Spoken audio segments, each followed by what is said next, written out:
നവാസ് സംസാരിച്ചോളൂ. അതെ, ജെമിനി ഉണ്ടോ? ജെമിനി അവിടെ ഉണ്ടാവും, താങ്കൾ പറയും. ഈ പറഞ്ഞതിൽ ചോദിക്കാനാ. ജെമിനിയോട് താങ്കൾക്ക് ഇരുന്ന് ചോദിച്ചാൽ മതിയല്ലോ. താങ്കൾ ഈ ജെമിനി പറഞ്ഞതിൽ എന്തെങ്കിലും വിരുദ്ധാഭിപ്രായം ഉണ്ടെങ്കിൽ താങ്കൾക്ക് ചോദിക്കാം, നമുക്ക് സംസാരിക്കാം, ഞാൻ റെസ്പോണ്ട് ചെയ്തോളാം, കുഴപ്പമില്ല.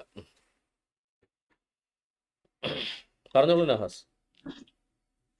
അതെ അതെ, എനിക്ക് അറിയാനുള്ളത് പ്രീ ഇസ്ലാമിക് പീരീഡിൽ ക്രൈസ്തവരും യഹൂദന്മാരും ദൈവത്തെ എന്ത് വാക്കുപയോഗിച്ചാണ് സംബോധന ചെയ്തത്?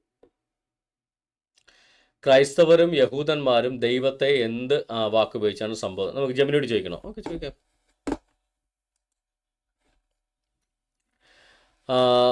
Gemini, can you hear me?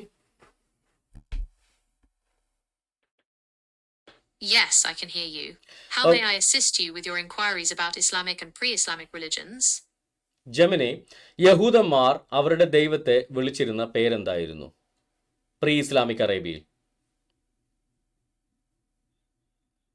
In pre-Islamic Arabia, Jewish communities referred to their god as Yahweh, which is the Hebrew name for God in the Jewish tradition. They were monotheistic, distinguishing them from the polytheistic practices prevalent in the region at the time. Gemini, താങ്കൾക്ക് ഈ ഉത്തരം ഒന്ന് മലയാളത്തിൽ പറയാമോ? തീർച്ചയായും. Pre Islamic അറേബ്യയിൽ യഹൂദന്മാർ അവരുടെ ദൈവത്തെ യാഹ്വേ എന്നാണ് വിളിച്ചിരുന്നത്. പ്രീ ഇസ്ലാമിക് അറേബ്യയിൽ അന്നത്തെ ബഹുദൈവ വിശ്വാസികളായ അറബികൾ അവരുടെ ദൈവങ്ങളെ വിളിച്ചിരുന്ന പേരുകൾ എന്തൊക്കെയാണ്? പ്രീ ഇസ്ലാമിക് അറേബ്യയിൽ ബഹുദൈവാരാധകരായ അറബികൾ വിവിധ ദൈവങ്ങളെ ആരാധിച്ചിരുന്നു. അവയിൽ പ്രധാനികൾ ഇവരാണ്: അല്ലാത്ത് സ്ത്രീ ദൈവമായിരുന്നു, അൽ ഉസ്സ ശക്തിയുടെയും സംരക്ഷണത്തിന്റെയും ദേവതയായിരുന്നു, മനാത്ത് വിധി, മരണം എന്നിവയുടെ ദേവതയായിരുന്നു, ഹുബാൽ മക്കയിലെ പ്രധാന ദൈവമായിരുന്നു, അല്ലാഹ് പ്രധാന ദൈവമായി കണക്കാക്കപ്പെട്ടിരുന്നു. ഓക്കെ നഹാസെ, കാര്യങ്ങളൊക്കെ മനസ്സിലായല്ലോ? ഓക്കെ. ഇന്നത്തെ അറബി ക്രൈസ്തവരും യഹൂദന്മാരും ദൈവത്തെ വിളിക്കാൻ ഉപയോഗിക്കുന്ന പേര്? ഇന്നത്തെ അറബി ക്രൈസ്തവർ എന്ത് വിളിച്ചാലും അത് ഡസൻ മേക്ക് എ ഡിഫറൻസ്. ഇത് 2000 വർഷങ്ങൾക്ക് മുന്നേയുള്ള കാര്യത്തെ കുറിച്ചാണ് സംസാരിക്കുന്നത്. അതോ നഹാസെ, ഇന്നത്തെ അറബി ക്രൈസ്തവർ ദൈവത്തെ എന്ത് വിളിക്കുന്നു എന്നുള്ളതല്ല നമ്മുടെ ഇത്. മുഹമ്മദ് എന്ന് പറയുന്ന വ്യക്തി യഥാർത്ഥ ഒരു ഏകദൈവ വിശ്വാസിയായിരുന്നു. അദ്ദേഹം ആരാധിച്ച അള്ളാഹ് എന്ന് പറയുന്ന ഈ ദൈവം ഏകദൈവമായിരുന്നു അതോ ബഹുദൈവങ്ങളിൽ ഒരാളായിരുന്നു? അതാണ് ഇന്നത്തെ ചർച്ചാ വിഷയം. അല്ലാതെ ഇന്നത്തെ അറബി ക്രൈസ്തവരോ തമിഴ് ക്രൈസ്തവരോ ദൈവത്തെ ആണ്ടവരെന്നാണോ വിളിക്കണേ, അള്ളാഹ് എന്നാണോ വിളിക്കണേ, വേറെ എന്തെങ്കിലുമൊക്കെയാണോ വിളിക്കുന്നത് എന്നുള്ളത് ഇന്നത്തെ നമ്മുടെ ചർച്ചാ വിഷയമല്ല. അതിവിടെ ചർച്ചയാകേണ്ട കാര്യമില്ല. കാര്യം ഇന്നത്തെ അറബി ക്രൈസ്തവരല്ല ബൈബിളിൻ്റെ ഓതേഴ്സ്, ഇന്നത്തെ മുസ്ലിങ്ങളല്ല ഖുറാന്റെ ഓതേഴ്സ്. ഇവിടെ നമ്മൾ എടുക്കുന്നത് ഖുറാന്റെയും ബൈബിളിന്റെയും ഒത്തന്റിസിറ്റിയാണ്. അല്ല, ഇപ്പോ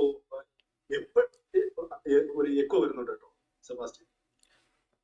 ഹലോ, ഒരു സെക്കൻഡ്. Wait for second. ഇത് പല സിസ്റ്റംസാ ബ്രദറെ, അതുകൊണ്ട് ഒരു സെക്കൻഡ്.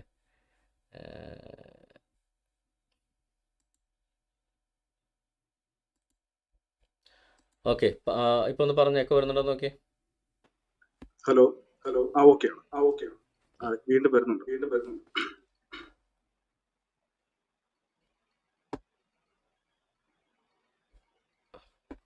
ഒരു സെക്കൻഡ്.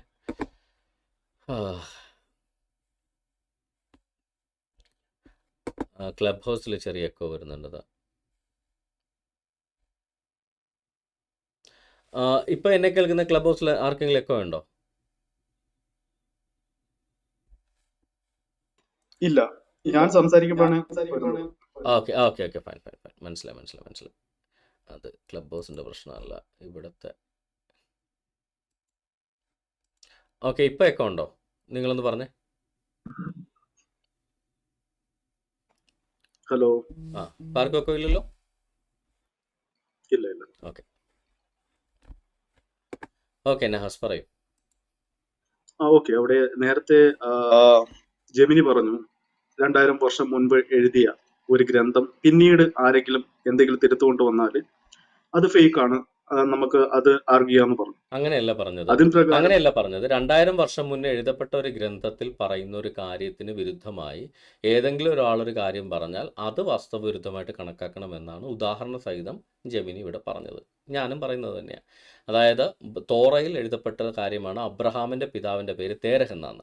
2000 വർഷത്തിന് ശേഷം ഏതെങ്കിലും ഒരു അറബി, മുഹമ്മദ് ആയിക്കൊള്ളട്ടെ അബൂബക്കർ ആയിക്കൊള്ളട്ടെ, ഏതെങ്കിലും ഒരു അറബി വന്നിട്ട് അബ്രഹാമിൻ്റെ പിതാവിൻ്റെ പേര് ആസർ എന്നാണെന്ന് ഒരു തെളിവുമില്ലാതെ പറഞ്ഞാൽ അത് വാസ്തവ വിരുദ്ധമാണെന്നാണ് ഞാനും പറയുന്നത്, ജെമിനിയും ഇപ്പോൾ ഇവിടെ സമ്മതിച്ചത്.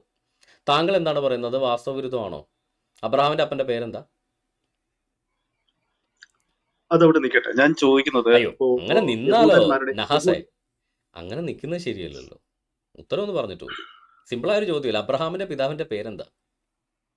ആസർ എന്നാണ് ഇബ്രാഹിം നബിയുടെ പേര്. അതാരാണ് പറഞ്ഞത്? വാപ്പയുടെ പേര് അത് വാസ്തവ വിരുദ്ധമാണെന്നുള്ള കാര്യം വ്യക്തമല്ലേ? കാര്യം തോറയിൽ അബ്രഹാമിൻ്റെ പിതാവിൻ്റെ പേര് തേരഹ് എന്ന് വ്യക്തമായിട്ട് എഴുതി വെച്ചിരിക്കെ അതിന് 2000 വർഷത്തിന് ശേഷം ഏതെങ്കിലും ഒരു അറബി വന്നിട്ട് അത് ആസർ എന്നാന്ന് പറഞ്ഞാൽ, മുഹമ്മദിൻ്റെ വാപ്പയുടെ പേര് അബ്ദുള്ളയാണെന്ന് നിങ്ങളുടെ ഗ്രന്ഥങ്ങൾ എഴുതി വെച്ചിരിക്കെ 1600 വർഷത്തിന് ശേഷം ഇന്ന് താങ്കൾ പറയുക മുഹമ്മദിൻ്റെ വാപ്പയുടെ പേര് അബ്ദുള്ള എന്നല്ല തങ്കച്ചനാണെന്ന് പറഞ്ഞാൽ ഏതിനായിരിക്കും വിശ്വാസ്യത? നിങ്ങളുടെ ഗ്രന്ഥത്തിൽ എഴുതി വെച്ചിരിക്കുന്ന അബ്ദുള്ളക്കാണോ? താങ്കൾ പറയുന്നത് തങ്കച്ചനായിരിക്കുമോ വിശ്വാസ്യത? സെബാസ്റ്റ്യൻ ഏതെങ്കിലും ഒരു കാര്യം വെച്ചിട്ടായിരിക്കും, ഏതെങ്കിലും ഒരു കാരണം വെച്ചിട്ടായിരിക്കും ഒരു ഗ്രന്ഥത്തെ തള്ളി പറയുന്നത്. ഞാൻ ആ ഗ്രന്ഥത്തിന്റെ മൊത്തം ആധികാരികത എടുത്തിട്ടാണ്. അല്ല, അപ്പൊ ഈ കാര്യം വെച്ചാൽ താങ്കൾക്ക് അത് തള്ളിക്കളയാൻ പറ്റുമോ? ഈ ഒരു കാര്യം വെച്ചാൽ പറയട്ടെ. എനിക്ക് മറ്റൊരു ഗ്രന്ഥം എടുത്ത് പരിശോധിക്കേണ്ട കാര്യമില്ല സെബാസ്റ്റ്യൻ. ഖുർആനിലൂടെ എനിക്ക് മറ്റൊരു സംശയവും വരുന്നില്ല. അതുകൊണ്ട് ഖുർആൻ പറയുന്നത് എന്തും എനിക്ക് വിശ്വാസയോഗ്യമാണ്. അല്ല, അപ്പൊ ഈ കാര്യത്തിൽ താങ്കൾക്ക് സംശയം വരാത്തത് എന്തുകൊണ്ടാണ്? അതാണ് ഞാൻ പറഞ്ഞത്. ഖുർആന്റെ മൊത്തം വിശ്വാസ്യത എന്നെ ബോധിച്ചിട്ടുണ്ട്. അതുകൊണ്ട് തന്നെ ഈ ഒരു കാര്യത്തിൽ ഈ കാര്യത്തിൽ താങ്കൾക്ക് എങ്ങനെയാണ് ഖുർആൻ വിശ്വാസ്യമായെന്നാണ് ചോദിച്ചത്. മൊത്തം വിശ്വാസ്യത താങ്കൾക്ക് ബോധിച്ചു എന്ന് പറഞ്ഞാൽ ഈ കാര്യത്തിൽ താങ്കൾക്ക് ബോധിച്ചിട്ടുണ്ടാവണമല്ലോ. ഈ കാര്യത്തിൽ ഖുർആൻ വിശ്വാസയോഗ്യമാണെന്ന് താങ്കൾ പറയുന്നതിന്റെ കാരണം എന്താണ്? കാരണം പറയാം. ഈ അബ്രഹാമിന്റെ പിതാവ് തേരഹാണെന്ന് പറയുന്ന ഗ്രന്ഥത്തിൽ മറ്റു പലരുടെയും പിതാക്കന്മാരുടെ പേരും സംഭവങ്ങളും ഒക്കെ എന്താണ് വ്യത്യസ്ത രീതിയിൽ അവതരിപ്പിച്ചിട്ടുണ്ട്. വ്യത്യസ്ത പുസ്തകങ്ങളിൽ വ്യത്യസ്ത എന്താണ് അബ്രഹാമിന്റെ പേര് തേരഹ് അല്ലെന്ന് ബൈബിളിൽ പറയുന്നത് എവിടെയാണ്? അബ്രഹാമിന്റെ കാര്യത്തിൽ മാത്രമല്ല, പിന്നെ ഞാൻ പറഞ്ഞത് പല സംഭവങ്ങളും പല എഴുത്തുകളിലും വ്യത്യസ്ത രീതിയിൽ അവതരിപ്പിച്ചിട്ടുണ്ട്. പല സംഭവങ്ങളും പല കാര്യങ്ങളും വ്യത്യസ്തമായിട്ടുള്ള വിശ്വാസയോഗ്യമല്ല എന്ന് തെളിയിക്കുന്നതാണ്. ഒരു സംശയം ഞാൻ ചോദിച്ചോട്ടെ. ഇതേ തോറ തന്നെയല്ലേ മുഹമ്മദ് എടുത്ത് പീഠത്തിൽ വെച്ചിട്ട് ഞാൻ ഇതിലും ഇത് ഇറക്കിയവനിലും വിശ്വസിക്കുന്നു എന്ന് പറഞ്ഞത്? അപ്പൊ മുഹമ്മദിന് ഇത് അറിയില്ലായിരുന്നോ?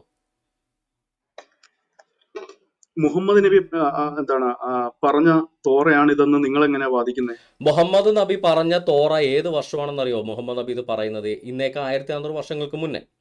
ആ കാലഘട്ടത്തിന് മുഹമ്മദ് നബി ജനിക്കുന്നതിന് 800 വർഷങ്ങൾക്ക് മുന്നേ തന്നെ തോറ ഗ്രീക്കിലേക്ക് പരിഭാഷപ്പെടുത്തിയിരുന്നു. ആ പരിഭാഷ ലോകത്തിൻ്റെ വിവിധ ഭാഗങ്ങളിലുണ്ട്. മുഹമ്മദ് നബി ജനിക്കുന്നതിന് 2000 വർഷങ്ങൾക്ക് മുന്നെയാണ് ഈ പറയുന്ന ഉൽപ്പത്തി പുസ്തകം എഴുതപ്പെട്ടത്. ആ മുഹമ്മദ് നബി ജനിക്കുന്നതിന് 2000 വർഷം മുന്നേ എഴുതപ്പെട്ട ഉൽപ്പത്തി പുസ്തകത്തിൻ്റെ ഈ ഹീബ്രു കയ്യെഴുത്ത് പ്രതികൾ ലോകത്തിൻ്റെ പല ഭാഗത്തും അന്നും നിലവിലുണ്ട്. അപ്പോൾ മുഹമ്മദ് നബി വെച്ച തോറ മാത്രം ആരെങ്കിലും തിരുത്തി എന്ന് പറഞ്ഞു കഴിഞ്ഞാൽ താങ്കൾ എന്ത് ലോജിക്കാനോടെ പറയുന്നത്? ഏതെങ്കിലും ഒരു പ്രതി തിരുത്തിയാൽ മൊത്തം തിരുത്താൻ പറ്റില്ലല്ലോ സഹോദര.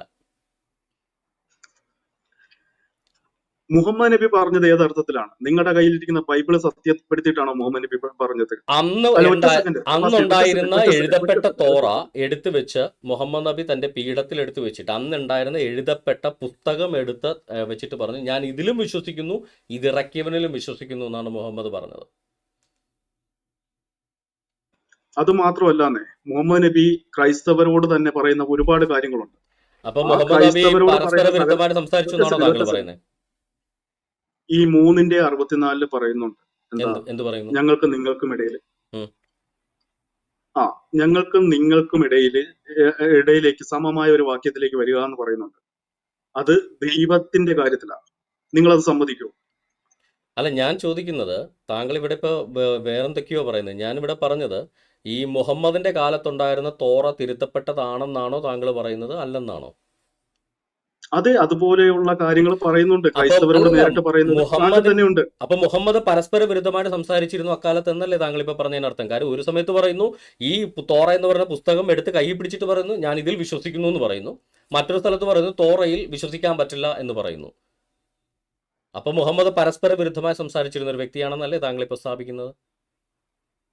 അല്ല, മുഹമ്മദ് നബി പറഞ്ഞത് എന്താണെന്ന് കറക്റ്റായിട്ട് നിങ്ങൾ മനസ്സിലാക്കുന്നില്ല. വ്യത്യസ്ത രീതിയിൽ നിങ്ങൾ മനസ്സിലാക്കുന്നത്. അത് നബിയുടെ പ്രശ്നമല്ല, നബിയുടെ നബി അധ്യാപനത്തിന്റെ എന്താണ് പ്രശ്നമല്ല. ഞാൻ പറഞ്ഞത്? ഒരു ഉദാഹരണം അല്ല, പറയാം. തോറ എടുത്ത് തന്റെ പീഠത്തിൽ വെച്ചിട്ട് നബി എന്താണ് പറഞ്ഞത്? നഹാസ് പറയൂ. ഈ ഗ്രന്ഥം അയച്ചു തന്നവനിലും ഞാൻ വിശ്വസിക്കുന്നു എന്ന് പറഞ്ഞു. ആ അദ്ദേഹം കയ്യിൽ പിടിച്ച ആ പ്രതിയിൽ ആ പർട്ടിക്കുലർ പുസ്തകം എടുത്ത് പീഠത്തിൽ വെച്ചിട്ടാണ് പറയുന്നത് ഞാൻ ഇതിലും ഇതിറക്കിയവനിലും വിശ്വസിക്കുന്നു എന്ന്.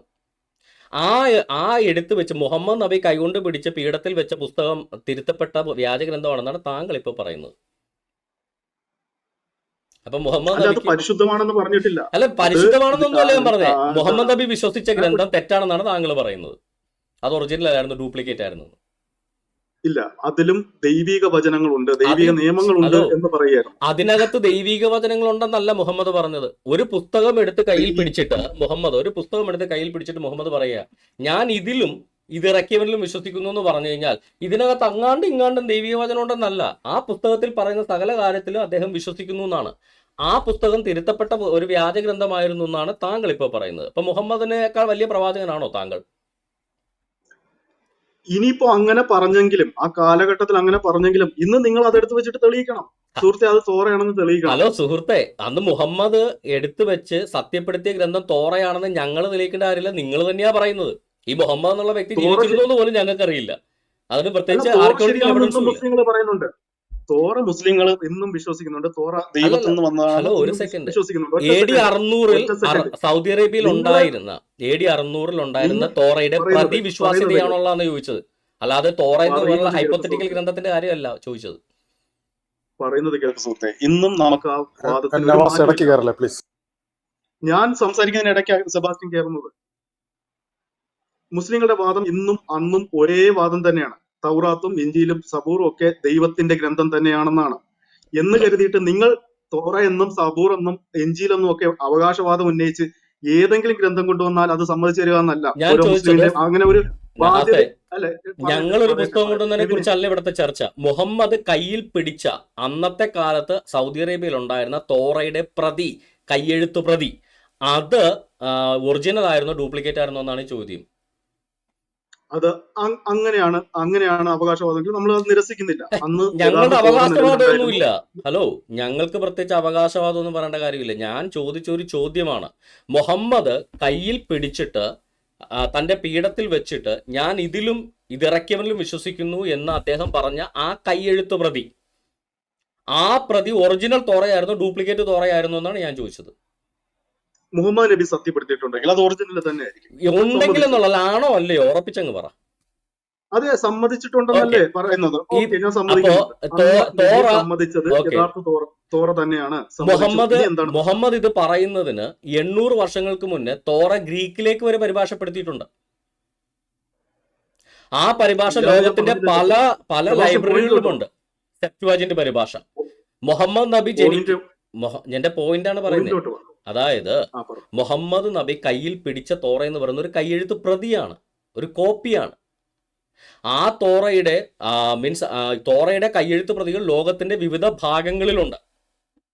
അപ്പൊ താങ്കൾ പറയുന്നു മുഹമ്മദ് നബിയുടെ കാലം വരെ തോറ തിരുത്തപ്പെട്ടിട്ടില്ല. പിന്നെ ഏത് കാലത്ത് ആരാണ് തിരുത്തിയെന്ന് താങ്കൾ പറയുന്നത്?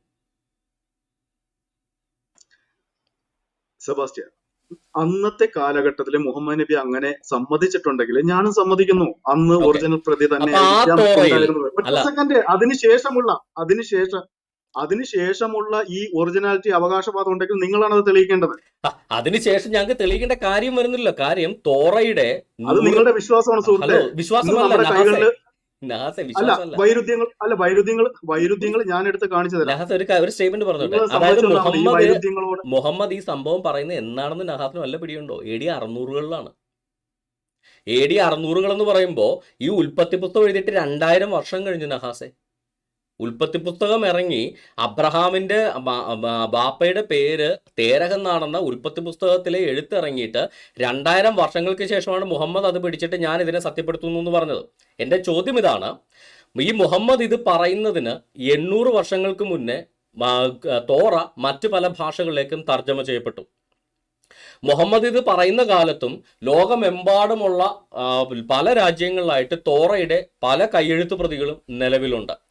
താങ്കൾ ഈ ഖുറാൻ തോറ തിരുത്തിയെന്ന് പറഞ്ഞ ആള് ട്രാവൽ ചെയ്ത് ഈ ലോകത്തുമ്പാടുള്ള സകല കയ്യെഴുത്ത് പ്രതിയും വീട്ടിൽ പോയി തിരുത്തിയെന്നാണോ താങ്കൾ പറയുന്നത്? എന്തെങ്കിലും ഒരു ലോജിക്ക് താങ്കളെ പറഞ്ഞതിനകത്തുണ്ടെങ്കിൽ ഒന്ന് വ്യക്തമാക്കിക്കേ. ഒരു എന്താണ് അവകാശവാദവും ഞാൻ വെക്കുന്നില്ല. നിങ്ങൾക്ക് അത് ഉറപ്പുണ്ടെങ്കിൽ നിങ്ങൾ അത് മുന്നോട്ട് കൊണ്ടുവയ്ക്കുക. അതാ പറഞ്ഞത്, സകല പ്രതികളും ഞാനതാ ചോദിച്ചത്. താങ്കൾ പറയുന്നത് അല്ല, അറ്റ്ലീസ്റ്റ് ഞാൻ ഒരു കാര്യം ചോദിക്കട്ടെ, ഞാൻ പറയട്ടെ. ലോകത്തുള്ള സകല പ്രതികളും നമുക്ക് എടുത്ത് ചെക്ക് ചെയ്യാൻ പറ്റില്ല. നിങ്ങളുടെ കയ്യിലുള്ളത് കൊണ്ടുപോവാ. അതല്ലേ ഞാൻ ചോദിച്ചത്. തെളിയിച്ചു തരാം. അതേ ഞാൻ പറയുന്നുള്ളൂ. താങ്കൾ ഇപ്പൊ പറയുന്നത് മുഹമ്മദിന്റെ കാലത്തിന് ശേഷം അവകാശവാദം ഉണ്ടെങ്കിൽ മുഹമ്മദിന്റെ കാലത്ത് ഓക്കെ അപ്പൊ മുഹമ്മദിന്റെ കാലത്തുള്ള തോറയിൽ അബ്രഹാമിന്റെ വാപ്പയുടെ പേരെന്തായിരുന്നു? വിട്ടേക്ക് സുഹൃത്തെ. എന്റെ ഉത്തരം വിട്ട് മോളുന്നേ. മുഹമ്മദ് തമാശാണോ? അബ്രഹാമിന്റെ വാപ്പയുടെ പേര് തമാശാണോ? താങ്കൾക്ക് തമാശ ആയിരിക്കും, പക്ഷെ ഞങ്ങൾക്ക് അതൊക്കെ തമാശ ഒന്നുമല്ല. അതങ്ങനെ വിടല്ലേ? ഖുറാനിലെ വസ്തുതാവിരുദ്ധമായ ഒരു കാര്യം ചൂണ്ടിക്കാണിക്കുമ്പോൾ അത് താങ്കൾ വിടുന്നത് എങ്ങനെയാ സഹോദര?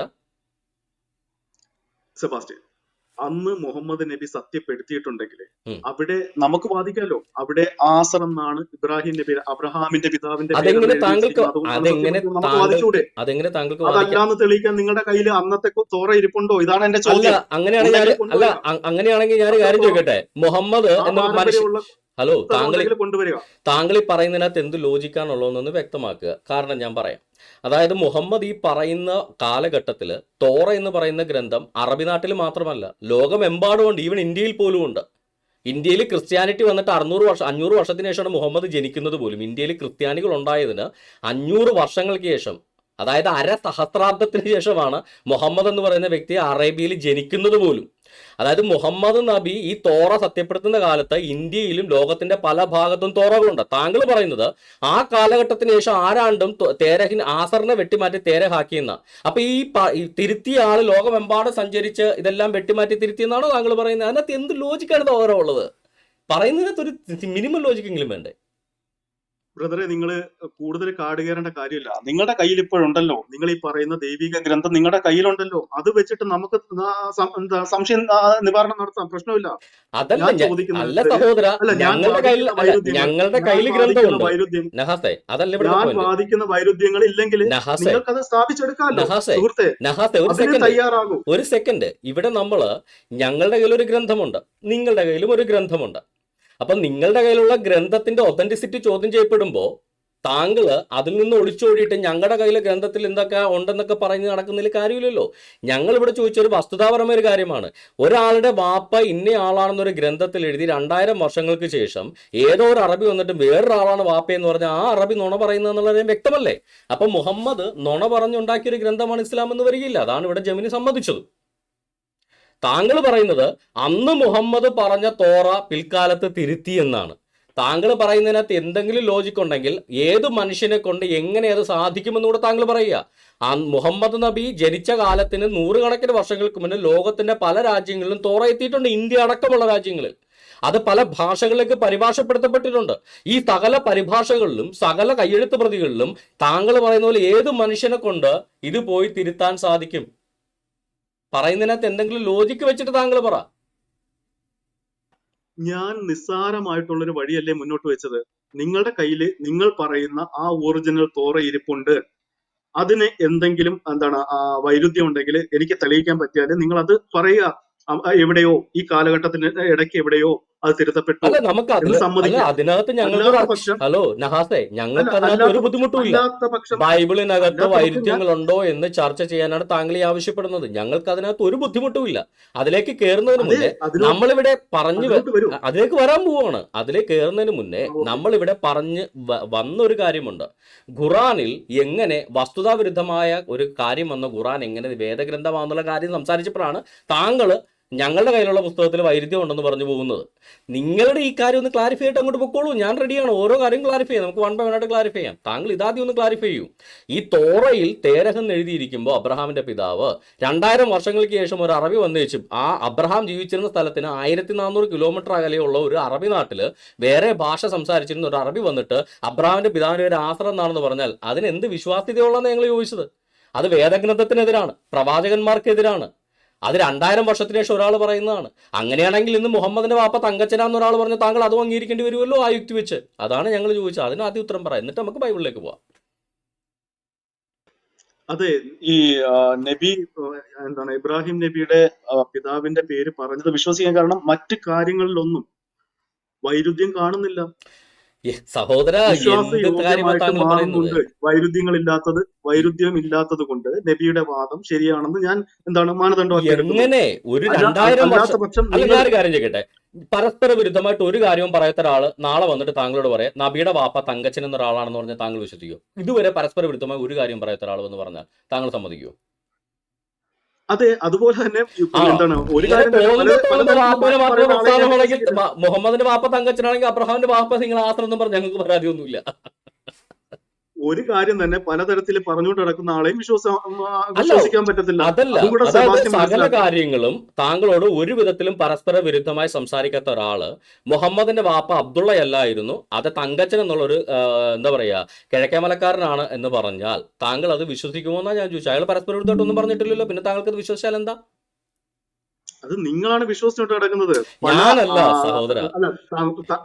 അല്ല തന്തയെ മാറ്റി പറയുന്ന പല സന്ദർഭങ്ങളും ബൈബിൾ എടുത്ത് വായിച്ചാൽ കാണാം. എന്റെ സഹോദര, ആ സമയങ്ങളെല്ലാം ഇതിപ്പം വിശ്വസിക്കാൻ മുഹമ്മദ് നിങ്ങളാണ്. അല്ലേ അത് പറഞ്ഞത്? ഞാൻ ഇവിടെ ചോദിച്ചൊരു ചോദ്യം താങ്കൾ പറഞ്ഞ ലോജിക്കാണ് ഞാൻ മുഹമ്മദിനെ വെച്ച് എക്സാമ്പിൾ ഒറ്റ പറഞ്ഞത്. വാക്കേ ഉള്ളൂ. ഇവിടുത്തെ കാര്യം എന്താണ്? ഹലോ, താങ്കൾ പറയുന്നത് മുഹമ്മദ് പരസ്പര വിരുദ്ധമായിട്ട് സംസാരിച്ചിട്ടില്ല, അതുകൊണ്ട് മുഹമ്മദ് അബ്രഹാമിന്റെ വാപ്പ ആസ്ര എന്ന് പറഞ്ഞാൽ നമ്മൾ സമ്മതിച്ചോണം എന്നാണ് താങ്കൾ പറയുന്നത്. ഞാൻ താങ്കളോട് തിരിച്ചു ചോദിക്കുന്നത്, താങ്കളോട് ഇന്ന് വരെ പരസ്പര വിരുദ്ധമായിട്ട് സംസാരിക്കാത്ത ഒരാള് നാളെ വന്ന് മുഹമ്മദിന്റെ വാപ്പ തങ്കച്ചനാണെന്ന് പറഞ്ഞാൽ താങ്കൾ അംഗീകരിക്കുമോ എന്നോ ഞാൻ ചോദിച്ചുള്ളൂ. അയാളുടെ വിശ്വാസ്യത പോകുമോ, അതോ താങ്കൾ അയാൾ ആ പറഞ്ഞതും സത്യമാണെന്ന് അംഗീകരിക്കുമോ? പരസ്പര വിരുദ്ധം ഇല്ലാത്ത ആള് പിന്നെ അത് അംഗീകരിച്ചല്ലേ സംസാരിക്കുള്ളൂ. അതാ ഞാൻ ചോദിച്ചത്. പരസ്പര വിരുദ്ധമായി ഇന്ന് ചുമ്മാ വരെ ചുമ്മാ ഒന്നും നമ്മള് ചുമ്മാ തർക്കിച്ച് പോയിട്ട് കാര്യമില്ല. സുഹൃത്തേ, നിങ്ങൾക്ക് അങ്ങനെ തെളിയിക്കാനുണ്ടെങ്കിൽ അങ്ങനെ പോവല്ലേ? പരസ്പര വിരുദ്ധമായി ഇന്ന് വരെ ഒരു കാര്യവും സംസാരിക്കാത്ത ഒരാള് നാളെ താങ്കളോട് വന്നിട്ട് മുഹമ്മദിന്റെ വാപ്പയുടെ പേര് തങ്കച്ചനാണ് എന്ന് പറഞ്ഞാൽ അയാളുടെ വിശ്വാസ്യത നഷ്ടപ്പെടുമോ, അതോ താങ്കൾ അയാൾ ആ പറഞ്ഞതും വിശ്വസിക്കുമോ? സെബാസ്റ്റ്യൻ ആദ്യം പറഞ്ഞ സ്റ്റേറ്റ്മെന്റ് രണ്ടാമത്തെ വാദത്തെ ഖണ്ഡിക്കുകയാണ് ചെയ്യുന്നത്. പരസ്പര വൈരുദ്ധ്യം അതുവരെ പറഞ്ഞിട്ടില്ലാത്ത ആള് പെട്ടെന്ന് ഒരു വൈരുദ്ധ്യം പറയത്തില്ല. അപ്പോൾ അതായത് പരസ്പര വിരുദ്ധമായിട്ട് താങ്കളോട് ഇന്നുവരെ സംസാരിക്കാത്ത ഒരാള് നാളെ വന്ന് മുഹമ്മദിന്റെ വാപ്പ തങ്കച്ചനാണെന്ന് പറഞ്ഞാൽ നിങ്ങൾ ഇസ്ലാമിക ഗ്രന്ഥങ്ങളെ തള്ളി തങ്കച്ചനാണ് മുഹമ്മദിന്റെ വാപ്പയെന്ന് പറഞ്ഞുകൊണ്ട് നടക്കും. മുഹമ്മദ് ഇബ്നു തങ്കച്ചൻ എന്ന് പറയും. അതല്ലേ താങ്കൾ ഇപ്പൊ പറഞ്ഞതിന്റെ അർത്ഥം? പറയുകയോ ഇല്ലയോ എന്നുള്ളതല്ലോ നഹാസ്. നഹാസേ, ചോദിച്ചത് മനസ്സിലായോ? ഒറ്റ സെക്കൻഡ് കേൾക്കാം. പരസ്പര വൈരുദ്ധ്യം ഇല്ലാത്ത അല്ലെങ്കിൽ സത്യസന്ധനായ ഒരു മനുഷ്യൻ പെട്ടെന്ന് സ്വന്തം അഭിപ്രായം പറയത്തില്ല. അയാൾ ആ യാഥാർത്ഥ്യത്തെ അംഗീകരിച്ച് മുന്നോട്ട് പോകും. അതായത് എനിക്കറിയാം. താങ്കളുടെ മനസ്സിൽ സത്യസന്ധനാണെന്ന് അഭിപ്രായമുള്ള ഒരാള് നാളെ മുഹമ്മദിന്റെ വാപ്പ തങ്കച്ചനാണെന്ന് പറഞ്ഞാൽ താങ്കൾ അംഗീകരിക്കുന്നതാണ് അപ്പൊ താങ്കൾ പറയുന്നത്. ഒറ്റ സെക്കൻഡ് ഞാനൊന്ന് പറഞ്ഞോട്ടെ, ഒരു മിനിറ്റ് പറയട്ടെ. അപ്പോ അത് മനസ്സിലായല്ലോ. പരസ്പരം വിശ്വാസയോഗ്യനായിട്ടുള്ള ഒരാള് പെട്ടെന്ന് ഒരു വൈരുദ്ധ്യം പറയത്തില്ല. അങ്ങനെ താങ്കൾ വൈരുദ്ധ്യം പറയില്ല എന്ന് വിശ്വസിക്കുന്ന ഒരാള് മുഹമ്മദിന്റെ വാപ്പ തങ്കച്ചനാണെന്ന് പറഞ്ഞാൽ താങ്കൾ വിശ്വസിക്കുമോ, അതോ അയാളുടെ വിശ്വാസ്യത അതോടുകൂടെ പോകുമോ? ഇതൊരു സിമ്പിൾ ചോദ്യമേ ചോദിച്ചുള്ളൂ.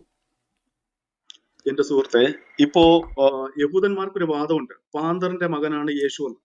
അതൊരു കൂട്ടർ അങ്ങനെ പറഞ്ഞു നടക്കുന്നുണ്ട്. അത് യാഥാർത്ഥ്യമാകില്ല എന്ന് ഓരോ അങ്ങനെയാണെങ്കിൽ കൊണ്ട് പറയുന്നു. ഞാൻ താങ്കളോട് ഉദാഹരണമാണ് ചോദിച്ചത്.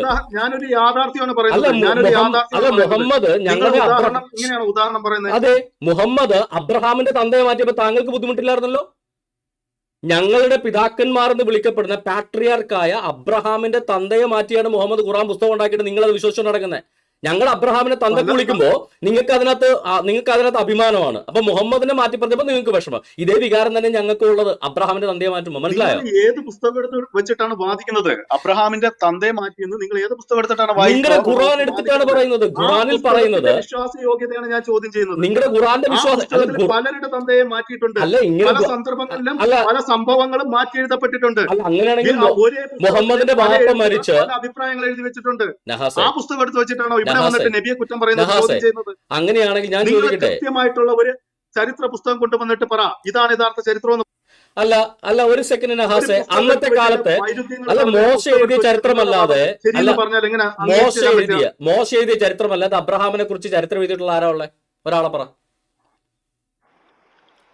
മോശ എഴുതി നിങ്ങളുടെ കയ്യിൽ ഇന്നത്തെ ബൈബിളില് മോശയുടെ പുസ്തകങ്ങൾ ആ ചോദിച്ച മാത്രമാണ്. ചോദ്യത്തിന് മോശ ആൻസർ എഴുതിയ പറയൂ ചരിത്രമല്ലാതെ നഹാസ്. വേറെ ആദ്യം ഏതെങ്കിലും അത് ചരിത്ര ഉറപ്പിച്ച് ഗ്രന്ഥം പറ. ഉണ്ടോ? മോശയാണോ എഴുതിയത്? മോശയാണ് ഈ എഴുതിയത്. തോറ എന്ന് പറയുന്നത് നിങ്ങളെ പഞ്ചപുസ്തകങ്ങള് ഉൽപ്പത്തി പുസ്തകം മോസസ് അല്ല ആണോ ഞാനീ എഴുതിയത്? പറയുന്നത് ഉൽപ്പത്തി ഉറപ്പാണോ? പുസ്തകം. തോറയിലെ സെബാസ്റ്റ്യൻ ഉറപ്പാണോ? ഹലോ തോറയിലെ ഒന്നാമത്തെ സെബാസ്റ്റ്യൻ ഗ്രന്ഥമായ ഉറപ്പാണോ? തോറയിലെ ഒന്നാമത്തെ ഗ്രന്ഥമായ ചോദ്യത്തിന് ഉൽപ്പത്തി ഉറച്ചു. പുസ്തകത്തിന്റെ കാര്യമാണ് ഞാൻ പറഞ്ഞത്. അപ്പൊ ബാക്കിയുള്ള പുസ്തകങ്ങള് ബാക്കിയുള്ള മോസസിന്റെ പേരിൽ ബാക്കിയുള്ള പുസ്തകങ്ങൾ അടിച്ചേൽപ്പിച്ചതാണ്. തോറയുടെ അവസാന ഭാഗത്ത് വന്നപ്പോ മോശയുടെ ശിഷ്യനായ ആണ് കണ്ടിന്യൂ ചെയ്യുന്നത്. മോശ അനുഗ്രഹിച്ച് ശിഷ്യനെ ഏൽപ്പിക്കുന്നുണ്ട്, യോശുവയെ ഏൽപ്പിക്കുന്നുണ്ട് തന്റെ വർക്ക് കണ്ടിന്യൂ ചെയ്യാൻ. യോശുവ ഈ ജെറുസലേമിലേക്കുള്ള അല്ലെങ്കിൽ യോർദാൻ കടന്നുള്ള തന്റെ യാത്രയടക്കം യോശുവയാണ് കണ്ടിന്യൂ ചെയ്യുന്നത്. ബുക്ക് എഴുത്തും യോശുവയാണ് കണ്ടിന്യൂ ചെയ്യുന്നത്. അതിന്റെ കണ്ടിന്യൂസ് ആയിട്ടാണ് യോശുവയുടെ പുസ്തകം വരുന്നത്. വായിച്ചിട്ടില്ലേ? ആവർത്തന പുസ്തകം ജോഷുവയുടെ ആണോ മോസസിന്റെ ആണോ? ആവർത്തന പുസ്തകത്തിന്റെ ആവർത്തന അവസാന പുസ്തകം ഭാഗം വരെ പുസ്തകത്തിന്റെ അവസാന ഭാഗം വരെ മോശയുടെ മരണം മുതൽ പിന്നെ ജോഷുവയുടെ പുസ്തകമായിട്ട് യോശുവയുമാണ് കണ്ടിന്യൂ ചെയ്യുന്നത്. ഉൽപ്പത്തി പുറപ്പാട് ഞാൻ ലേവ്യ ആരുടെ പുസ്തകമായിട്ടാണ് എടുക്കേണ്ടത്? ഹലോ ഉൽപ്പത്തി ജോഷുവയുടെ പുറപ്പാട് പുസ്തകമാണോ മോസസിന്റെ പുസ്തകമാണോ? ഉൽപ്പത്തി പുറപ്പാട് ലേവ്യ സംഖ്യ ആവർത്തനം കഴിഞ്ഞ് വരുന്ന പുസ്തകം യോശുവയാണ്. അതെങ്കിലും മനസ്സിലാക്കിയിട്ട് പറ. ഏതെങ്കിലും മദ്രസയിൽ നിന്ന് പഠിച്ചു വെച്ചല്ല ബൈബിള് ചെയ്യണ്ടേ? ഞാൻ ഒരു വാദം വെക്കുന്നില്ലല്ലോ. സെബാസ്റ്റ്യനോട് ചോദിക്കുകയല്ലേ ചെയ്യുന്നത്? ഈ പഞ്ചപുസ്തകങ്ങൾ മോസസ് എഴുതിയതാണോ അല്ലയോ, അതോ വേറെ ആരുടെയെങ്കിലും ഉൽപ്പത്തി പുറപ്പാട് ലേവ്യ സംഖ്യ ആവർത്തനം എന്നീ പുസ്തകങ്ങളിലെ മോശയുടെ മരണനിമിഷം വരെയുള്ള കാര്യങ്ങൾ മോശയും മരണനിമിഷം മുതൽ അങ്ങോട്ട് യോശുവ പുസ്തകം വരെ കണ്ടിന്യൂ ചെയ്യുന്നത് യോശുവയുമാണ് എഴുതിയത്. അതെന്താ ജോഷുവയ്ക്ക് മോസസിന്റെ മരണം എഴുതാൻ വേണ്ടിയിട്ട് ആരെങ്കിലും തടസ്സം നിന്നോ? മോശ യോശുവയുടെ പുസ്തകത്തില് ഹലോ അങ്ങനെയാണ് ചരിത്രം കണ്ടിന്യൂ മോസസിന്റെ മരണം എഴുതാൻ എന്തെങ്കിലും തടസ്സം അതെ ഉണ്ടായിരുന്നോ? അങ്ങനെയാണ് പഴയ നിയമ ഗ്രന്ഥങ്ങളുടെ ചരിത്രം കണ്ടിന്യൂ ചെയ്യുന്നത്. അങ്ങനെയാണ്. ഇങ്ങനെയാണെന്നൊന്നുമല്ല. ഹലോ മോസസിന് സ്വതന്ത്രമായിട്ട് ആവർത്തന പുസ്തകം എഴുതി തീർക്കാൻ പറ്റിയിട്ടുണ്ട്. മോശയുടെ ജനനം പോലും മോശ എഴുതിയിട്ടുണ്ടല്ലോ. അപ്പൊ പിന്നെ അത് പിന്നെ വേറെ ആരെങ്കിലും വന്ന് എഴുതിയാണോ? എന്തുവാ ഈ പറയുന്നത്? എന്റെ സുഹൃത്തെ, അതാണ് ഞാൻ ചോദിക്കുന്നത്. മോശ തന്നെയാണ് എഴുതിയതെന്ന് തെളിവെന്താണെന്ന് ഞാനും ചോദിക്കുന്നത്. അങ്ങനെയാണെങ്കിൽ ഈ ഖുറാൻ പറഞ്ഞത് മുഹമ്മദ് ആണെന്ന് അല്ല എനിക്ക് ഇങ്ങനെ ചോദിച്ചാൽ അങ്ങനെ തിരിച്ചു ചോദിക്കട്ടെ. വാദിക്കണോ? അല്ല ഞാൻ അങ്ങനെ തിരിച്ചു ചോദിക്കട്ടെ. സെബാസ്റ്റ്യൻ എനിക്ക് വേണ്ടിയിട്ട് അല്ല വാദിക്കുവാണോ? ഞാൻ ചോദിക്കുന്നത് ഖുറാൻ എഴുതിയത് മുഹമ്മദ് ആണെന്നുള്ളതിന് എന്താ തെളിവ്?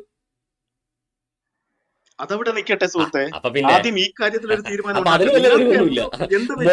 മോശ എഴുതിയ പുസ്തകമാണെന്ന് മുഹമ്മദ് നബിയുടെ ജനനമോ മരണമോ ഖുറാനിലില്ല. അത് തന്നെയാണ് മുഹമ്മദ് നബിയിലൂടെയാണ് ഖുറാൻ. മുഹമ്മദ് നബിയുടെ വാക്കുകൾ ഖുറാനകത്തില്ലേ? എത്ര ഞാൻ എടുത്ത് മുഹമ്മദ് നബിയുടെ അല്ല, മുഹമ്മദ് നബിയുടെ പേഴ്സണൽ വാക്കുകൾ ഖുറാനകത്തില്ലേ? ഇല്ലേ? എടുത്തു തരാം. വിഷയം ഇവിടെ വിഷയം ഇതാണ്. നിങ്ങൾക്ക് തൗറാത്തിനെ കുറിച്ചിട്ട് ഒരു ഓതൻസിറ്റിയും നിങ്ങൾക്ക് ഞങ്ങള് തൗറാത്തിനെ കുറിച്ച് അല്ല നഹാസെ, ഇവിടെ തൗറാത്തിന്റെ ഓതന്റിസിറ്റി എന്ന് പറയുന്നത് നിങ്ങളുടെ പ്രവാചകൻ സമ്മതിച്ചു എന്നുള്ളതാണ് നിങ്ങൾക്കുള്ള ഏറ്റവും വലിയ ഓതന്റിസിറ്റി. ആ പ്രവാചകൻ പറഞ്ഞത് തെറ്റാണെന്നാണ് താങ്കൾ ഇപ്പൊ പറയുന്നത്. തൗറാത്തിൽ മോശയുടെ പിതാവ് അബ്രഹാമിന്റെ പിതാവ് തേരഹ് എന്ന് പറഞ്ഞത് തെറ്റാണ്, ആസർ എന്നാണ് താങ്കൾ ഇപ്പൊ പറയുന്നത്. അപ്പൊ നിങ്ങളുടെ പ്രവാചകൻ വസ്തുതാവിരുദ്ധമായി സംസാരിക്കുന്ന ആളാണെന്ന് വ്യക്തം. അങ്ങനെ പറയുന്ന ഒരാൾ പറഞ്ഞ പുസ്തകത്തെ താങ്കൾ എന്തിനാണ് വിശ്വസിക്കുന്നത്? അതിനാണ് ഞാൻ അങ്ങോട്ട് പറഞ്ഞത് സെബാസ്റ്റ്യൻ പുന്നക്കൽ. മുഹമ്മദ് നബി സത്യപ്പെടുത്തിയ തൗറാത്തില് അബ്രഹാമിന്റെ പിതാവ് ആസറാണെന്ന് ആണ് ഉണ്ടായിരുന്നെന്ന് എനിക്ക് വാദിക്കാമല്ലോ. അല്ല അത്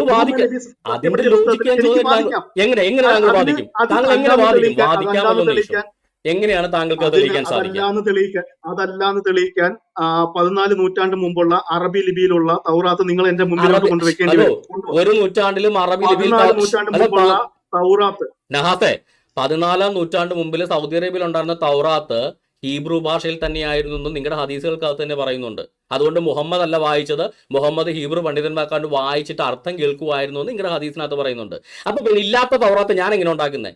14-ാം നൂറ്റാണ്ടേ അറബി ഭാഷയിൽ തൗറാത്ത് ഇല്ലായിരുന്നു, ഹീബ്രു ഭാഷയിലായിരുന്നു. ആ ഹീബ്രു ഭാഷയിലുള്ള തൗറാത്ത് ഒരു തൗറാത്തിന്റെ കയ്യെഴുത്ത് പ്രതിയാണ്. ആ കയ്യെഴുത്ത് പ്രതി ലോകത്ത് എല്ലായിടത്തും ഉണ്ട്. താങ്കൾ ഇവിടെ പറയുന്ന യുക്തി അനുസരിച്ചിട്ട് 14-ാം നൂറ്റാണ്ടിലുണ്ടായിരുന്ന 6-ാം നൂറ്റാണ്ടിലുണ്ടായിരുന്ന കയ്യെഴുത്ത് പ്രതികളെല്ലാം ലോകമെമ്പാടും സഞ്ചരിച്ച് ആരെങ്കിലും തിരുത്തിയെന്നാണ് താങ്കൾ പറയുന്നത്. ആ തിരുത്തിയ ആൾ ഈ ലോകമെമ്പാടും സഞ്ചരിച്ച് കയ്യെഴുത്ത് പ്രതികൾ തിരുത്തിയതാരാ? ഒന്ന് പറ. അങ്ങനെ ഒരാളുണ്ടോ?